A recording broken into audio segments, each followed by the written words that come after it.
хүүхэд яг ингээд өсвөр нас дээр ингээд гадаад ертөнцтэй ингээд танилцаад ингээд чөлөөт юмыг хараад тэгэхээр энэ зүгээр альва зүйл ингээ айгүй тийм чөлөөтэй болоод ингээ тухайн хүний ухаан санаа чөлөөтэй нэгддэг юм шиг надад зүгээр санагдтыг.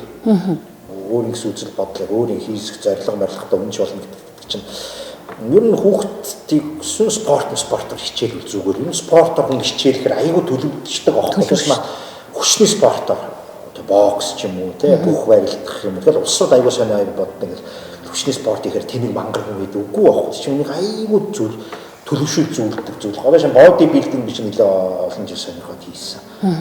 Хүн айгүй тийм төсвөртэй болчих. Амжилттай болно. Тэр ачаал аваад зориг амьдралын зориг нь юу юм ингээл. Энэ зөв спорт бол айгүй хүнд хэрэгтэй шүү дээ. Тэ яг тийм аваад үзэгтэй л тийм. Тэ хүн болго өөр өөрсдөө амьдралын зоригтой өөр өөрсдөө ертөнцөөр хардаг үнцгтэй тэгэл заавал тэр ийн гэж дуурайх нь хайшин. Тэр зөвхөн хүн өөрийнхөө зүрх сэтгэлийг одоо ауризмыг дагуул зөвдөгтэй яаж ч батсан хүн манай эцэг хууччул ярьдаг. Тэ эцэг их юм зүйлийг дагуул зүгээр л дээ яаж ч батсан. Буруу зүйл одоо хүүхдэд хэлэхгүй эцэг их те.